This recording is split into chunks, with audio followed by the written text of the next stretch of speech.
2nd of July, 1936. Talk number 222.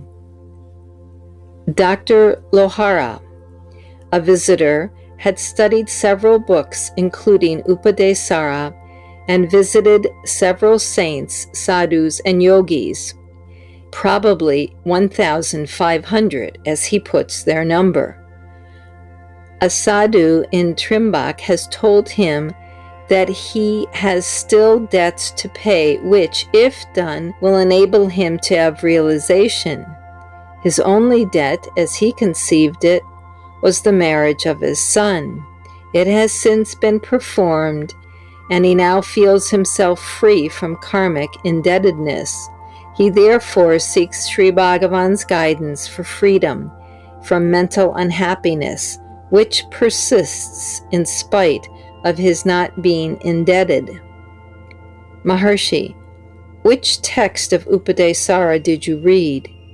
Devotee, the Sanskrit text. Maharshi, it contains the answer to your question.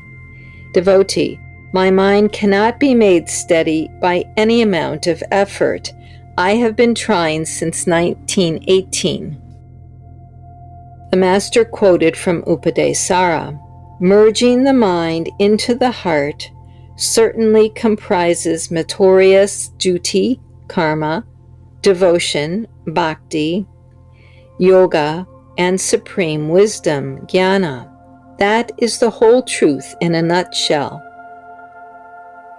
Devotee, that does not satisfy my search for happiness. I am unable to keep my mind steady. The Master quoted again from the same book, continuous search for what the mind is results in its disappearance. That is the straight path. Devotee, how to search for the mind then? Maharshi, the mind is only a bundle of thoughts. The thoughts have their root in the I thought. He quoted, whoever investigates the origin of the I thought, for him the ego perishes. This is the true investigation. Unquote. The true I is then found shining by itself. Devotee, this I thought rises from me, but I do not know the self. Devotee, these are only mental concepts. You are now identifying yourself with the wrong I, which is the I thought. This I thought rises and sinks, whereas the true significance of I is beyond both. There cannot be a break in your being. You who slept are also now awake. There was no unhappiness in your deep sleep, whereas it exists now. What is it that has happened now so that this difference is experienced? There was no I thought in your sleep, whereas it is now present. The true I is not apparent, and the false I is parading itself. This false I is the obstacle to your right knowledge. Find out where from this false I arises. Then it will disappear. You will be only what you are. That is, absolute being. Devotee, how to do it? I have not succeeded so far.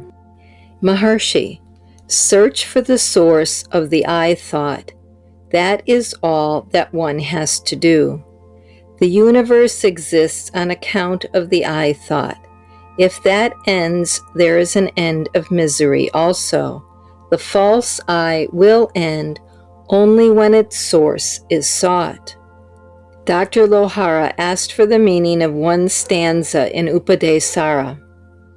Maharshi, the one then in sleep is also now awake. There was happiness in sleep, but misery in wakefulness. There was no I thought in sleep, but it is now while awake.